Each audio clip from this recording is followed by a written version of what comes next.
Husband and wife sad story. When I got home that night, as my wife served dinner, I held her hand and said, "I've got something to tell you." She sat down and ate quietly. Again I observed the hurt in her eyes. Suddenly I didn't know how to open my mouth, but I had to let her know what I was thinking. I want a divorce. I raised the topic calmly. She didn't seem to be annoyed by my words. Instead, she asked me softly, "Why?" I avoided her question. This made her angry. She threw away the chopsticks and shouted at me, "You are not a man." That night, we didn't talk to each other.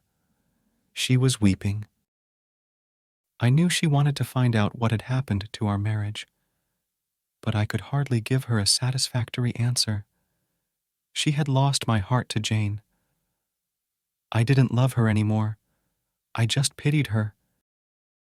With a deep sense of guilt, I drafted a divorce agreement which stated that she could own our house, our car, and 30% stake of my company. She glanced at it and then tore it into pieces. The woman who had spent 10 years of her life with me had become a stranger. I felt sorry for her wasted time, resources, and energy, but I could not take back what I had said, for I loved Jane so dearly. Finally, she cried loudly in front of me, which was what I had expected to see. To me, her cry was actually a kind of release. The idea of divorce, which had obsessed me for several weeks, seemed to be firmer and clearer now. The next day, I came back home very late and found her writing something at the table. I didn't have supper, but went straight to sleep and fell asleep very fast because I was tired after an eventful day with Jane.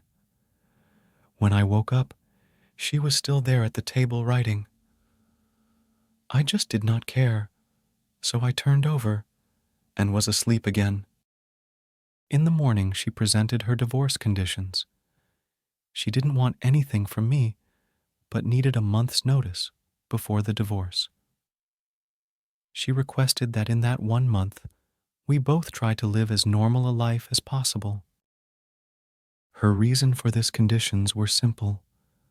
Our son had his exams in a month's time, and she didn't want to disrupt him with our broken marriage. This was agreeable to me, but she had something more.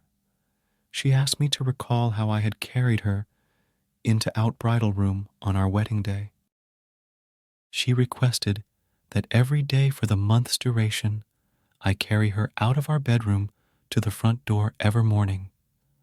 I thought she was going crazy. Just to make our last days together bearable, I accepted her odd request.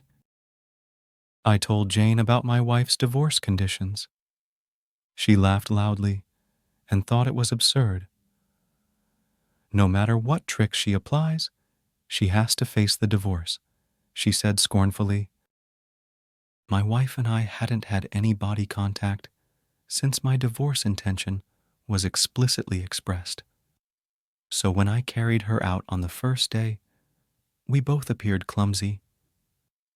Our son clapped behind us. Daddy is holding Mommy in his arms. His words brought me a sense of pain. From the bedroom to the sitting room, then to the door, I walked over 10 meters with her in my arms. She closed her eyes and said softly, "Don't tell our son about the divorce." I nodded, feeling somewhat upset. I put her down outside the door. She went to wait for the bus to work. I drove alone to the office. On the second day, both of us acted much more easily. She leaned on my chest. I could smell the fragrance of her blouse. I realized that I hadn't looked at this woman carefully for a long time. I realized she was not young anymore. There were fine wrinkles on her face. Her hair was graying. Our marriage had taken its toll on her. For a minute, I wondered what I had done to her. On the fourth day, when I lifted her up, I felt a sense of intimacy returning. This was the woman who had given 10 years of her life to me. On the fifth and sixth day, I realized that our sense of intimacy was growing again. I didn't tell Jane about this. It became easier to carry her as the month slipped by. Perhaps the everyday workout made me stronger. She was choosing what to wear one morning. She tried on quite a few dresses, but could not find a suitable one. Then she sighed, "All my dresses have grown bigger." I suddenly realized that she had grown so thin. That was the reason why I could carry her more easily. Suddenly, it hit me. She had buried so much pain and bitterness in her heart. Subconsciously, I reached out and touched her head. Our son came in at the moment and said, "Dad, it's time to carry Mom out." To him, seeing his father carrying his mother out had become an essential part of his life. My wife gestured to our son to come closer and hugged him tightly. I turned my face away because I was afraid I might change my mind at this last minute. I then held her in my arms, walking from the bedroom, through the sitting room, to the hallway. Her hand surrounded my neck softly and naturally. I held her body tightly. It was just like our wedding day. But her much lighter weight made me sad. On the last day, when I held her in my arms, I could hardly move a step. Our son had gone to school. I held her tightly and said, I hadn't noticed that our life lacked intimacy. I drove to office and jumped out of the car swiftly without locking the door. I was afraid any delay would make me change my mind. I walked upstairs. Jane opened the door, and I said to her, "Sorry, Jane, I do not want the divorce anymore." She looked at me, astonished, and then touched my forehead. "Do you have a fever?" she said. I moved her hand off my head. "Sorry, Jane," I said. "I won't divorce." My marriage life was boring, probably because she and I didn't value the details of our lives, not because we didn't love each other anymore.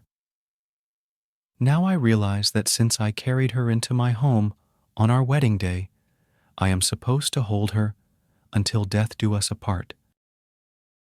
Jane seemed to suddenly wake up. She gave me a loud slap and then slammed the door and burst into tears. I walked downstairs and drove away. At the floral shop on the way, I ordered a bouquet of flowers for my wife.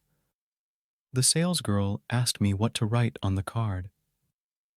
I smiled and wrote, "I'll carry you out every morning until death do us apart." That evening I arrived home, flowers in my hands, a smile on my face.